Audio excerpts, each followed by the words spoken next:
Hello, everybody. Welcome back to another episode of the Your Gray Matters podcast.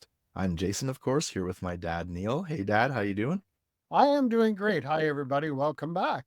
It's great timing to do this episode this week because I finally been able to get out of the heat. It is crazy hot here in Edmonton, and I knew I could fix the heat problem. So in order to do that, I bought a fan off of Amazon yesterday, knowing that as soon as it arrived today, I'd have no more need for it. And that is, of course, what's happened, as it's now very nice outside and not too warm at all. So you could say the fan, or the weather rather, is rebelling a little bit. And we've got a little rebel this week of our own on this episode, don't we?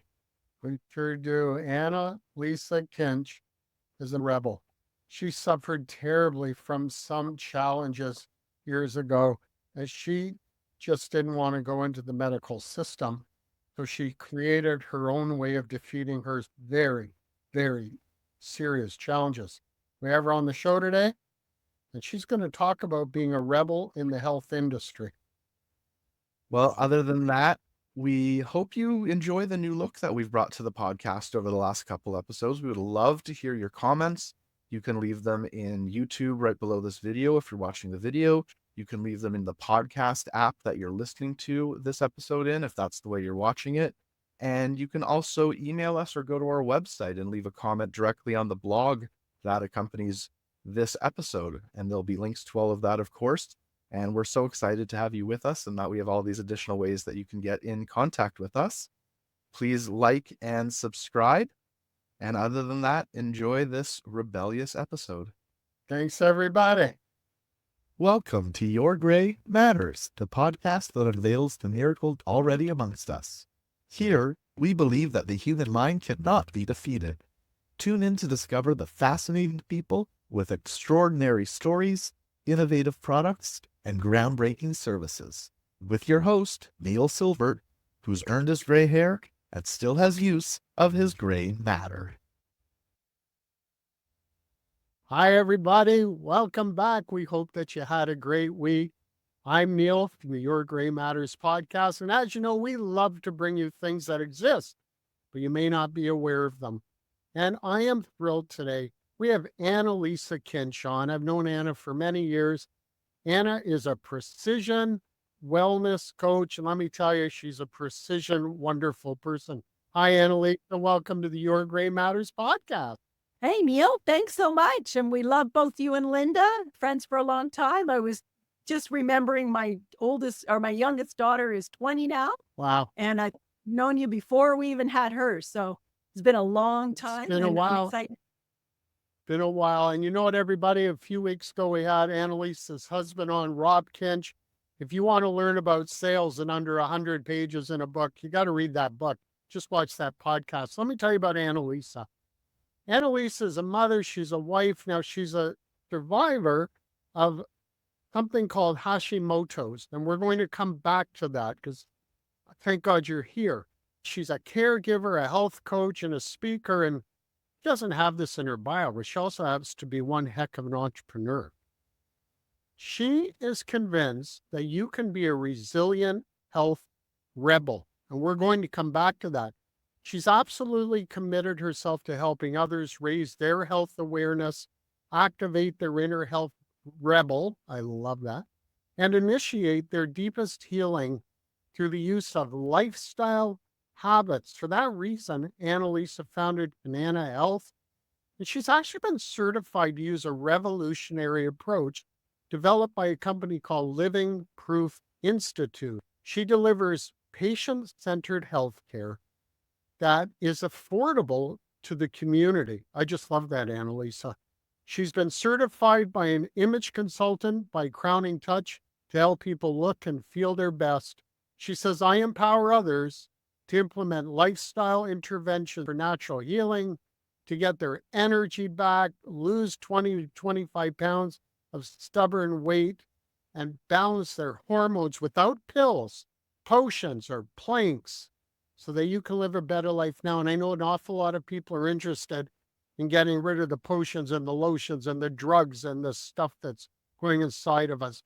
Welcome, Anna-Lisa Kinch. We are thrilled to have you on the Your Gray Matters podcast. Thank you, Neil. I'm excited to be here. Thanks a lot. Anna-Lisa, let's rock right into it. Okay, I want to know, what's a resilient health rebel? Can you tell us about this, please? Yes, absolutely. So I'll just give you a little bit of my story so you get a sense for why I'm a health rebel. My mom had thyroid cancer at 50.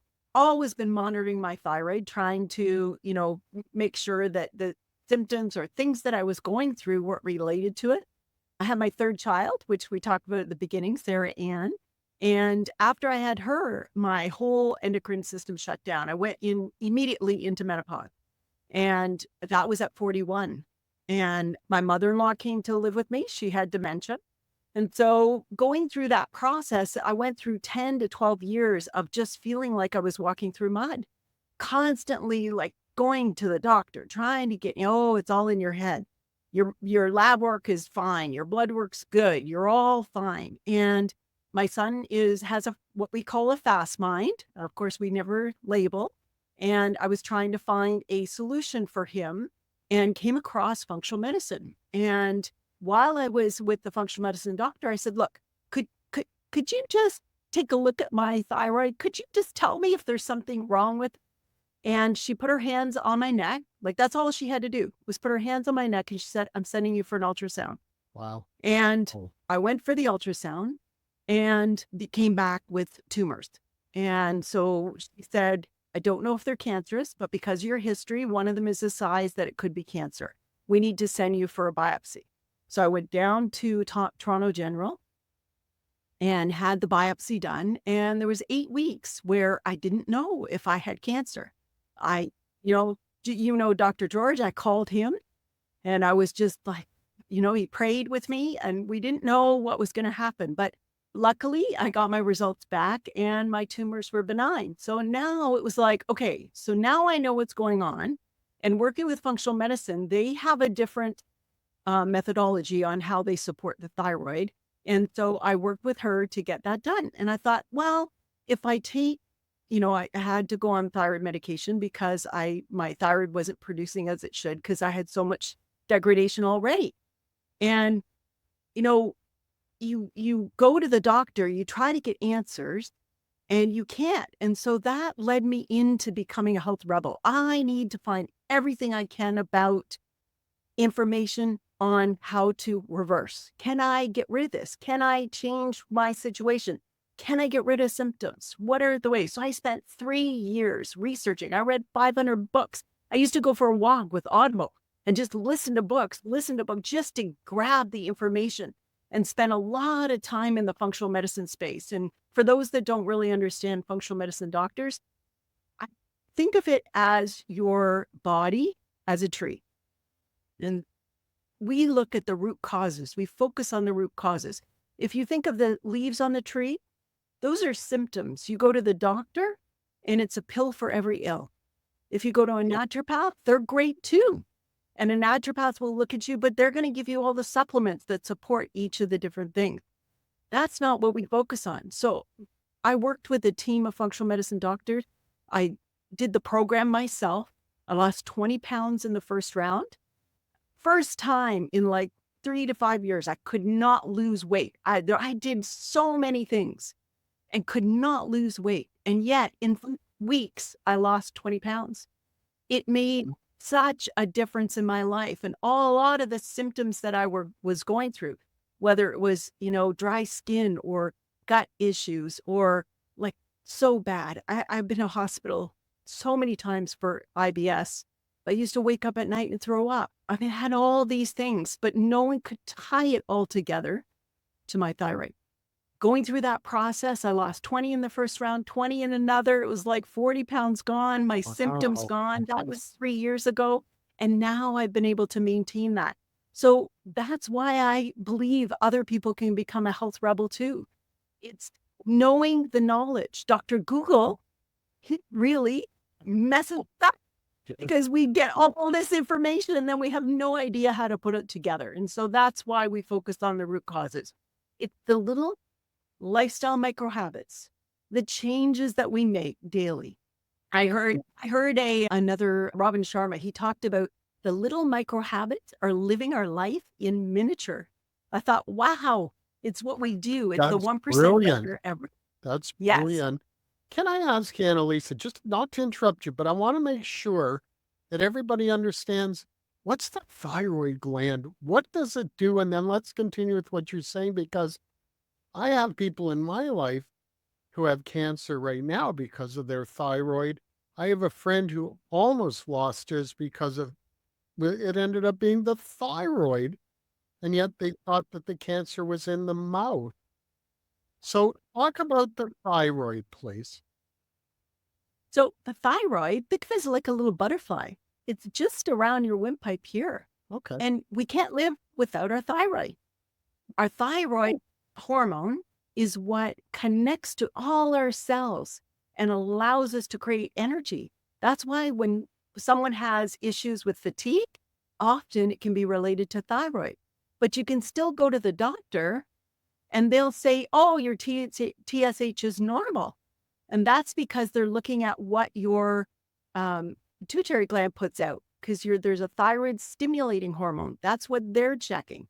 That's this hormone from your pituitary that sends a message to your thyroid to produce active and some mostly inactive thyroid hormone and active.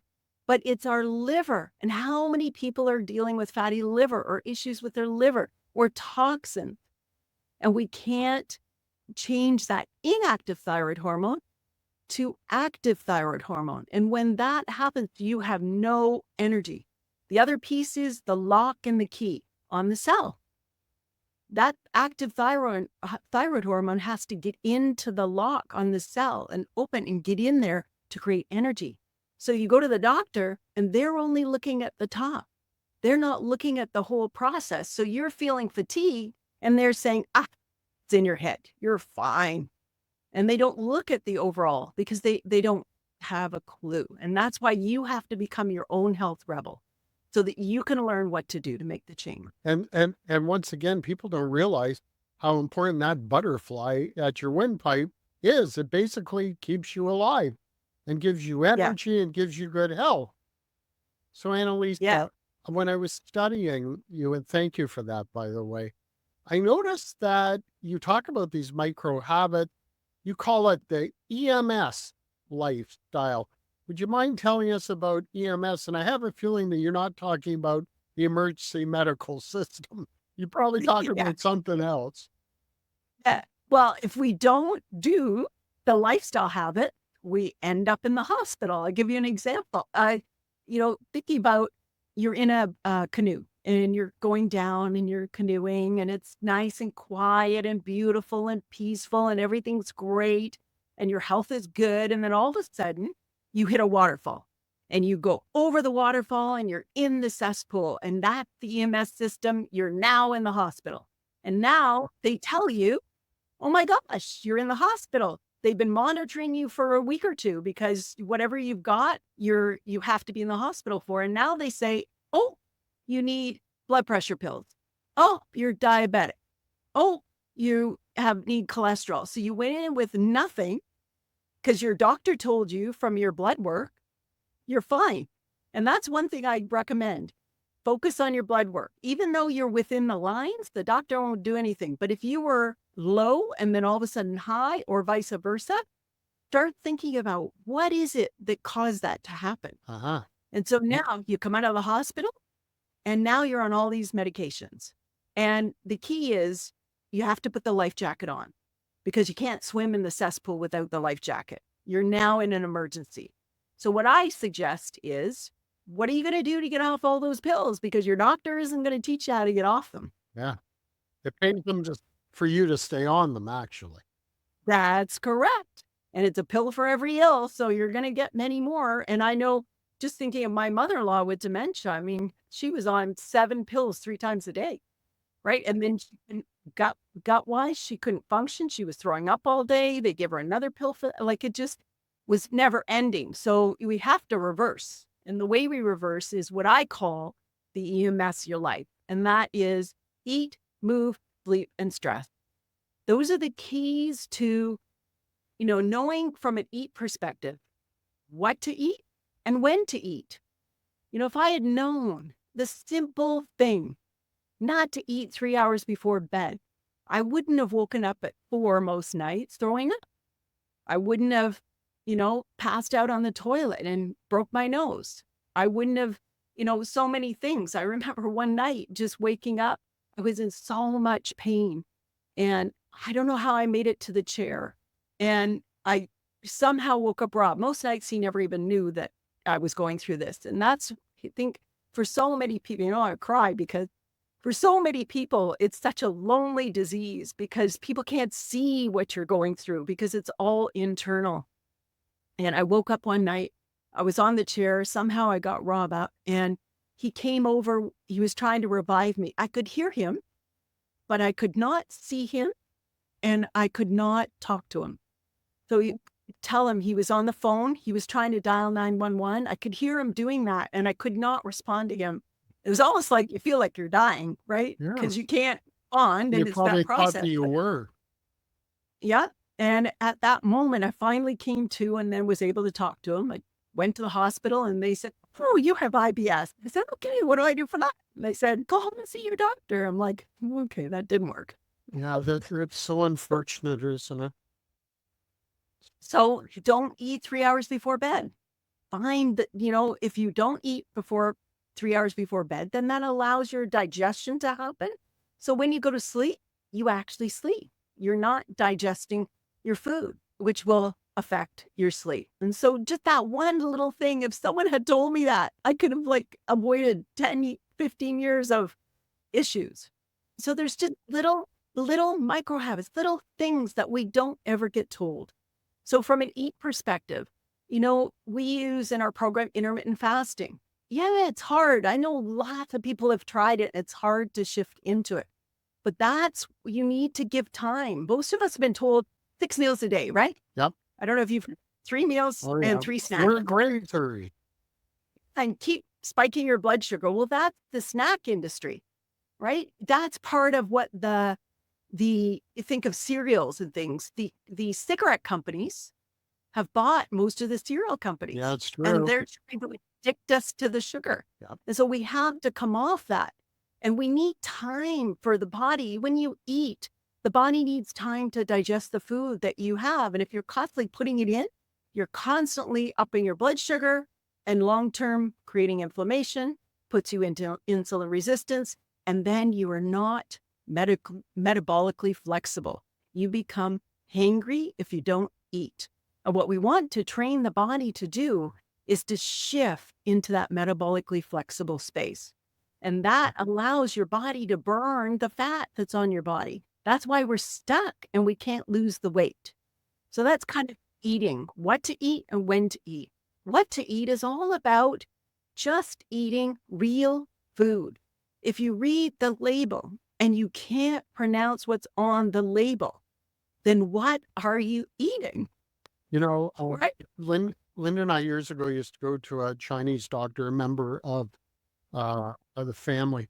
And I'll never forget, he said to us, the reason that people are having such trouble is because with what we're eating, the body doesn't know if it's food or not. And 9 times out of 10, it's not actually food as far as what the body recognizes as food. That's crazy.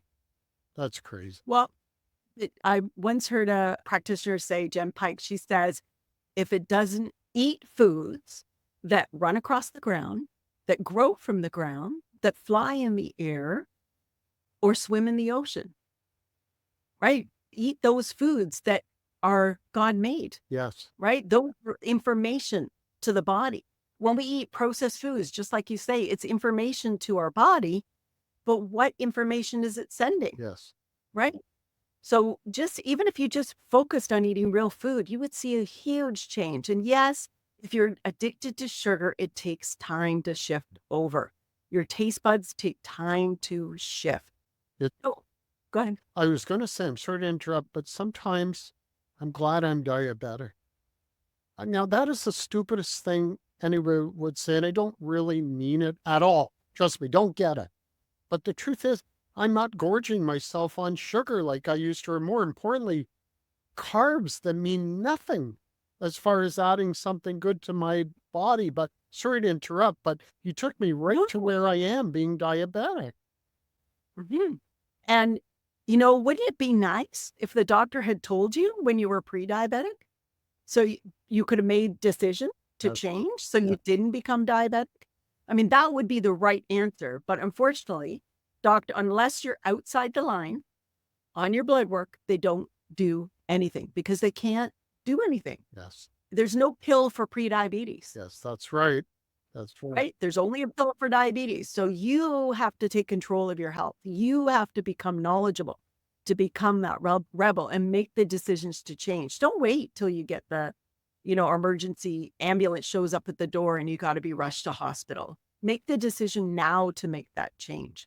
We had a speaker on a few weeks ago, Marcus Payton, and his story is that he was diagnosed with prostate cancer years ago, and he did not go into the system, but he's as healthy as they come, and he's preparing something for us to understand. But I'll bet you and he would be holding hands on what you both do.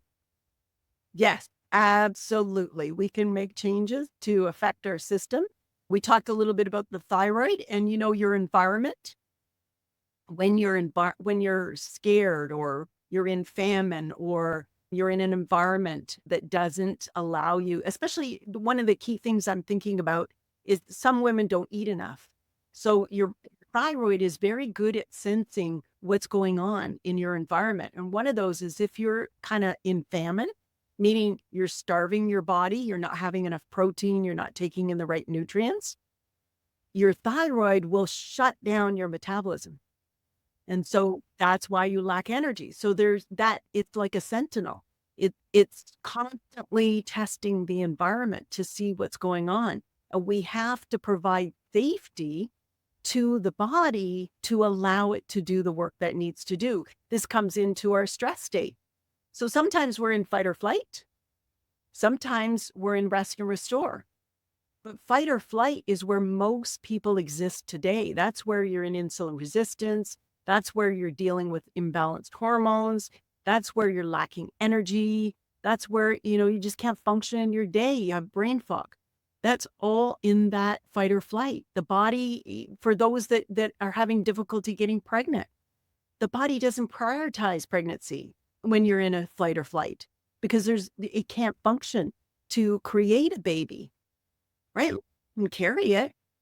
So we have to shift our body out of that stress state into rest and restore. And you know what? When you're in rest and restore, the body knows what to do. It will do the work to do the restoration. So we just need habits to shift us there. And key things are just getting out and getting morning sunlight. When we get that morning sunlight, if we can get out in the morning, the afternoon, we can change our circadian rhythm. Our circadian rhythm is that sleep-wake cycle. If that's off and we aren't sleeping at night, that creates our stress state. I'm fascinated with sleep because I only learned a few years ago that the body only heals during REM sleep, but you have to be asleep enough hours to go into REM. So, and I think that's part of your plan too. So, movement, sleep. Please go ahead. Let's hear more about those.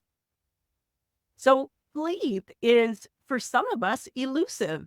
We lie down in bed and our eyes are wide open and we can't sleep. Yet when we wake up in the morning, we could sleep for hours because we're still exhausted. So I get it. I know. And one of the key things for resetting your sleep-wake cycle is getting up in the morning, getting in that first 10, 15, 20 minutes, getting outside. My glasses have a thing on them. So I take my glasses off and I just let the sun, I don't have to look at the sun. I just have to let the sunlight get into my eyes. And being outside is most important because I forget how many lumens. You get way more lumens, like almost like 50,000 lumens of light that comes in. Whereas if you're inside, you're getting 5,000 and looking out the window. So you need to be outside and get that. If you go for a walk, don't wear a hat. For the first 20 minutes, take your hat off, take sunglasses off, and just get that light. And that's another thing with movement. So I always talk about habit stacking. So you can get 3 things done in the morning by getting outside, going for a walk, getting the sunlight in your eyes, and walking in nature. That's 3 things, habit stack, done in that 10 minutes of first in your morning routine. Sleep at night requires a set of things. One is sleeping in a cool environment. Sometimes, especially in the summer, if you don't have air conditioning, it's a lot harder to sleep. I read this thing recently where they said, well, take the sheets off your bed, put them in your freezer, and then put them back in your bed and go to sleep. I'm like, okay, who's going to do that? But I mean, please don't sleep in the freezer. But okay, that would help you fall asleep. But we use people need white noise, so we use a fan. Yeah. The blowing of that cools us down. Mhm. One other thing you could do is watch the sunrise and the sunset. It trains the brain for timing. Oh, The other key thing is at night. A lot of us watch TV. We're on our computers, our iPad, we're on our phones, we're doing all this stuff. Setting your phone to the sunrise sunset so that it changes. There's something that Twilight on your Android or on your iPhone you can use. There's nighttime settings and it will change your phone to red because red, the blue light, is what causes or affects our sleep. We use red light bulbs in our bedroom light. So when we're going to bed, you can't see as good, but you're not getting that blue light in your eyes. It's also encouraging for other things. brilliant. Very good. That's the stress reliever. Yeah, correct. And if you're watching TV at night, put blue blocking glasses on.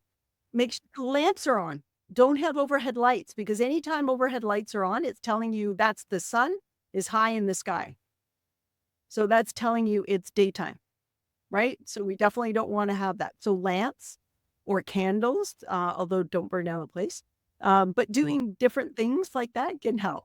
And one other key thing for most people that watch the news, watch it like a couple hours before you go to bed. I think I was listening or talking to someone, they were saying they used to watch all this stuff and then go to bed. And what do you dream about? All that emergency stuff. Yes. And journal, put a journal beside your bed. If you've got things to do and it's weighing on your mind, write them down. Yes. And then say, I put them there. I don't need to think about them anymore. Huh. So those are key things. And the other one, as I talked about before, is not eating 3 hours before bed or drinking, because a lot of people wake up at night to pee. Yeah. And that breaks up the sleep for sure. And it's interesting because everything that you said makes so much sense. And I want to talk to you about movement in a minute, but someone once said to me, stress is okay if it's not distress. And there's a difference. Would you agree with that? Yes, I do. There's something called eustress. Oh. EU stress. Oh, Or it's called hormetic stress. okay. Those are good stresses. I'll give you one example. One of the examples is using the sauna. We, unfortunately, in our environment, whether it's in our air, in our food, in our water, we take on a lot of toxins and we need to flush those out. One of the ways you can do that is going to the sauna. And they looked at stress on the body and flushing out those toxins and using the sauna 4 to 7 times a week. Being in the sauna for more than 20 minutes will help to flush the body. And it is a Really? good hormetic stress, meaning it will help with longevity. It helps also, which is one of the key things for longevity, is what we call creating new mitochondria. Huh. Because aging happens because our mitochondria degrade. Let's talk about mitochondria. What is that? Just so people know. So grade 11 biology, when we learned, grade 11 biology was all about these little inside our cells. We have these little energy producers. They're called mitochondria. And we have in every cell a bunch of them. But as we age, we start to A, lose them, and B, they don't perform as they should. And when you talk about that good stress or that hormetic stress, what are some key things that we can do to grow new mitochondria? Movement is so important. And there's something called hypoxic training, where you just walk and you hold your breath and you see how many steps you can go without breathing. Now, not to the point where you get dizzy and fall down. That's not good. But to the point where you just feel like you have to take a breath. And then you want to increase the number of steps you can take over time. That's an easy thing to do. Yeah. So now we have it stacked. That's the fourth thing. So we can go for a walk. We walk in nature. We get the sunlight in our eyes. And now we do a little bit of hypoxic training.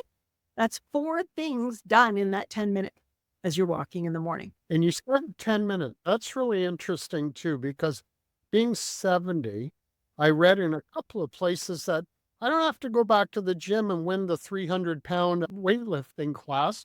But as a senior, 30 minutes of nice walking can make a huge difference every single day. 30 minutes to be healthy. Yes, 30 minutes of getting out and walking. One of the key things that they're now talking about is 10,000 steps. And if you lift weights twice a week, you're going to lay down good bone, you're going to build muscle, because that's the other key thing as we age for longevity is we lose muscle. And the biggest issue for elderly is falling, breaking a hip, going in the hospital, and dying. So you want to manage your balance and manage the amount of muscle that you have, particularly in your legs, so that if you do stumble, you can correct yourself. And so just going to the gym twice a week and lifting some weights or doing squats and lunges at home, holding onto a chair if you need to, just the little things, and just getting out and walking. And also getting out and walking after you eat, amazing for your blood sugar. But at least Amazing. 3 hours before you go to bed. Yes, correct. Because then you'll be awake and it's harder to fall asleep. Absolutely. This, I don't want to end here at all, but I have to tell you, this is so fantastic. One of the things that Linda and I are talking about is whether to sell our house or not, because we have 4 flights of stairs. But we can run up and down those stairs at age of 70 like it's nothing, because we've been doing it for 18 years. But I swear, going up and down stairs, if you can manage it safely, is a heck of a thing to be doing every day. Absolutely. And incorporating exercise into your day is more important now than just going to the gym once a day and working out. Yep, I do this with my elastic every day, and it's important. Yeah, and absolutely. And sitting is the new smoking. Yes. So most of are Zooming at home. Yep. We're on the computer. Yep. We're constantly doing. If you could get on a medicine ball for a period of time, if you can do isometric exercise. I was reading some studies on isometric exercises, meaning you just contract Yep. and hold. Yep. Like even in your breath. That's the other key piece of moving your body out of a stressful state. We often breathe up here. And when we breathe up here, we're stressed. So put your hand on your chest and your hand on your stomach. Okay. And take a deep breath. Which moves first, your chest or your stomach? Let me try again. I would have to say my stomach, actually. Oh, good. Good. Well, So this is an example for somebody to do. Many people, when they first take their breath, they breathe from here. Huh. Now you're like all day. Same if you breathe through your mouth. Huh. So I was dairy allergy. Didn't know it. I knew it, but I didn't know it. And I wasn't willing to give it up. And then finally gave it up. And now I breathe through my nose. Well, But for 20 years, I could not breathe through my nose. It was like I had allergies. It was all sinus congestion. And I finally started breathing through my nose, and I constantly have to, think about, close your mouth, breathe through your nose, because I've trained for so that breathing through your mouth, whether it's during the day or at night, puts you in that fight or flight. By shifting to that rest or restore, we get the healing. So just test which one, and then practice breathing out of your stomach. You breathe out and breathe in and contract all the way back to your back. So your stomach feels like it's hitting your back. That's isometric exercises. That will also help. And at night, we talked about sleep. Have you ever heard of mouth taping? no. So people who breathe through their mouth usually get up to go pee, Nope. have difficulty getting into deep sleep. By taking a piece of tape, you don't have to put it all over your mouth. Some people do, but some people get claustrophobic. So just take a little piece, just put it down here. And if you get a little stressed about doing that, read a book and put it on. And then get used to wearing it while you're reading a book. And then eventually you'll go to sleep. I know some people will go to sleep and then they'll tear it off while they're sleeping. But it will help because vasopressin helps to drop the requirement for you to get up and pee. And also keeps you in. So these little things that you can just incorporate into your daily routines will just help you heal yourself. Things that we are not told that just guide us along a little bit at a time to get that healing. And it's so good what you're saying. I love it. I actually do this many times a day. Usually when I'm doing a podcast off camera, I'm working out here. So Anna-Lisa, you are so fantastic. Thank you. I have to congratulate myself for being smart enough to put you on the show. But Oh, actually, it was thanks. your husband who said you need to put my bride on the show. So, Anna-Lisa, Mhm. we're all about helping people, learning about great things that exist, but you may not be aware of them. Some people aren't even aware of the thyroid. I think people should get a hold of you. You offer great services. You will help people. I've known you long enough to know that if you're working with Anna-Lisa, you're working with a quality human being who actually cares about you. And I want to encourage people to reach out to you. Anna-Lisa, how best to reach you? And we'll post it, of course, on this podcast. Well, I'm on Facebook. Most often I do my posting on Facebook and Instagram. I'm just starting to do YouTube. But also you can go to my website, the www.thyroidreset.ca. And if you're, want to ask some questions, I offer a root cause assessment. One of the key things is understanding where you're at in 15 different areas of your body. Is your liver functioning? How are your hormones, your adrenals, your thyroid, your women's hormones? Where are you at in blood sugar dysregulation? I offer that as a free tool to be able to help you understand what's going on. And then we'll work together to decide if it's something that we want to partner with. And it doesn't matter what age you are, does it? You could be in your 20s and you could be in your 80s, I imagine. Correct. And I've worked with all people from different age groups. Often I find most women in their menopausal or perimenopausal start to find out that diet and exercise doesn't work and they got to do something different. Yep. And so many of my clients are in that space. Yeah. What Einstein say, expecting a different result by doing the same thing ain't intelligent. I think that's exactly the words that he used. Anna-Lisa, just That's before we go, I promised everybody that we would ask you about Hashimoto's. And I guess before, when you were talking about those symptoms that you had when you discovered illness, was that Hashimoto's? Just in case somebody's going through this, is that what you were talking about? Yes. And so one of the key things when you go to the doctor, they'll tell you you're hypothyroid. So hypothyroid means your thyroid isn't working as it should. Hashimoto's, probably many of the practitioners that I connect with suggest it's probably in the range of 98% of the people who have hypothyroidism also have Hashimoto's. Hashimoto's is an autoimmune condition. Autoimmune is, you can put it in remission. Based on the research that I've seen currently, there isn't any way to really reverse, but you can eliminate some of the symptoms and put it into remission. But there are some key things that you're going to have to do for the rest of your life. And what usually happens if you have one, you're more than likely to get two or three. And there are many, many, many autoimmune conditions like psoriasis or eczema, like type 1 diabetes. People who are celiac also are autoimmune. And so if you don't look at the autoimmune component, which your doctor will not, if you don't look at the autoimmune component or what you need to do, you will continually have additional autoimmune conditions that will show up. And you'll be wondering, the heck, I have Sjogren's now. My eyes are dry, my mouth is dry.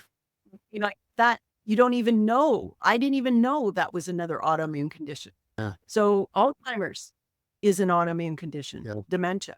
Isn't that amazing? Who would have known that? My Lord. And if you have one, now your propensity for the others and having dementia later in life is not something you want. And so you have to do some things to reverse or at least put it in remission. And those with Hashimoto's, more than likely, just getting medication from your doctor isn't going to solve that. Wow. Well, I want to encourage everyone to reach out to Anna-Lisa Kinch. Anna-Lisa, as I said to you before, a high quality, wonderful person. It's worth you getting in touch with her if you have any of these concerns. Anna-Lisa Kinch, thank you for coming on today. We at Your Gray Matters just appreciate you so much. And I think I have about 10 reasons to enroll in all of your courses. Hey, everybody, have a great week. We send our love out to everybody. Thanks for tuning in. And Anna-Lisa, thank you so much. Thank you, Neil. Love both you and Linda. Appreciate you and appreciate what you're doing. And all the best to Rob and the kids. Thanks for watching. If you found it interesting and you liked it, give us a thumbs up. If you're ready to subscribe, click right here. And if you'd like to see another episode, click right here. Tell a friend. Send us a comment. Thanks a lot.